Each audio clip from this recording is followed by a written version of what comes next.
Shalom, shalom, bien-aimés frères et sœurs, que le Seigneur vous bénisse. Ce matin, nous voici encore dans notre partage quotidien. Que cette saison soit une saison particulière pour tout un chacun de nous. Notre Seigneur est notre Dieu qui est notre espérance. Il est la source de toute grâce. En lui, nous avons placé notre confiance. Nous prions ce matin qu'il reçoive de nos cœurs la reconnaissance parce qu'il est notre appui, il est notre bannière. Nous lui rendons des actions de grâce. Nous avons dit que le deuxième semestre de cette année était un semestre de bilan positif.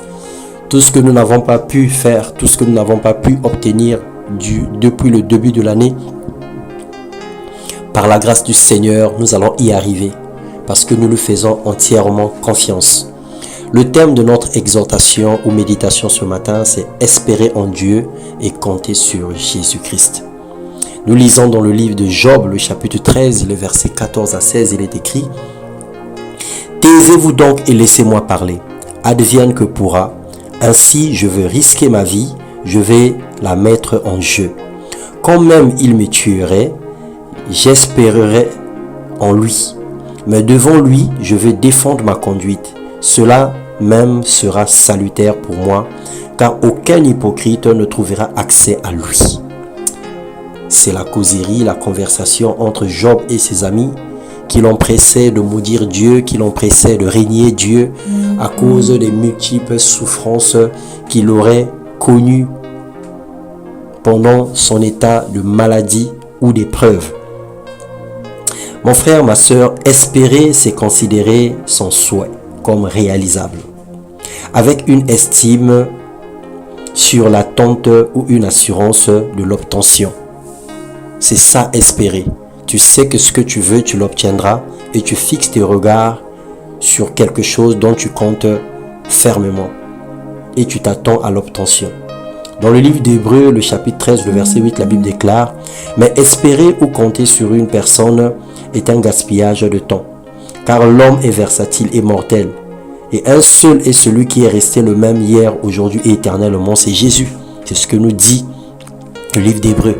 Jésus-Christ, il est le même hier, aujourd'hui et éternellement.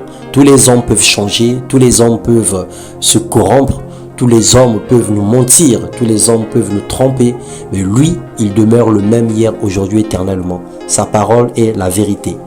La Bible dit également, en effet, si l'héritage du salut dépend de l'accomplissement de la loi, il ne repose plus sur la promesse. Or, c'est bien par une promesse que Dieu a accordé sa faveur à Abraham. Galates 3, 18. Abraham a eu la foi et le Seigneur a accompli la promesse parce qu'il a cru à ce que le Seigneur avait dit.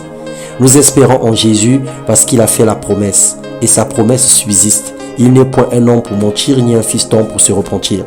Ce qu'il a dit ne le fera-t-il pas? Ce qu'il a déclaré ne l'exécutera-t-il pas? Nous dit la parole de Dieu. Notre Dieu n'est pas un homme pour mentir. Sa parole est la vérité. Il n'a pas menti à Abraham, il n'a pas menti à toutes les personnes que nous connaissons. Il n'a pas menti par rapport à sa parole parce que sa parole s'accomplit tous les jours sous nos yeux et alors ce n'est pas à cause de ta vie qu'il sera menteur ce matin ou ce jour. Nous devons nous réjouir en espérance et être patients dans les afflictions, persévérer dans la prière pour avoir une espérance sûre et infaillible. Il faille connaître Dieu, sonder ce qu'il a dit de chacun de nous, ce qu'il a promis pour chacun spécifiquement. Il y a des promesses universelles, il y a des promesses globales, mais il y a des promesses spécifiques. Il y a des choses que le Seigneur a promis pour tous les enfants de Dieu. Il a dit qu'il combattra pour nous les combats visibles et invisibles. Ça concerne tout le monde.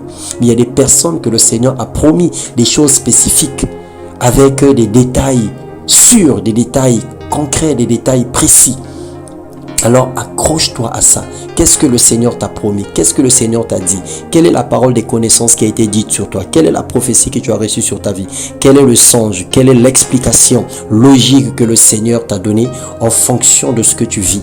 Quelle est la parole biblique qu'il t'a envoyée qui aujourd'hui là repose ta foi? Qui aujourd'hui là est l'encre de ta foi? Quelle est la parole que le Seigneur t'a donnée qui constitue l'encre de ta foi ce matin? Sur quoi est-ce que tu t'accroches? Qu'est-ce que tu as écouté de Dieu? Qu'est-ce que tu sais de Dieu? Qu'est-ce que tu comprends de Dieu? Pourquoi tu t'accroches à Dieu? Alors fixe tes regards sur cette promesse et attends-toi à l'accomplissement de cette promesse. Joue le jeu et le Seigneur jouera le sien.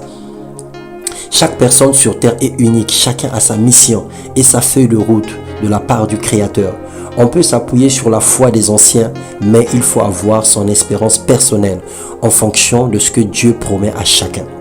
Que le Dieu de l'espérance nous remplisse de toute joie et de toute paix dans la foi, pour que nous puissions abonder en espérance par la puissance du Saint-Esprit. Alors que le Seigneur vous bénisse. Bonne nouvelle semaine à tous. Bon mois d'août encore une fois de plus. Nous croyons en Dieu et nous avons placé notre confiance en lui. Et nous savons qu'il ne ment jamais. Il nous fera voir le salut. Il nous fera voir sa gloire. Et sa main de grâce est sur tout un chacun. Espère en Dieu. Crois en lui. Compte sur Jésus-Christ. Et tu verras l'accomplissement de sa promesse pour ta vie. Dans le nom puissant de Jésus-Christ. Amen.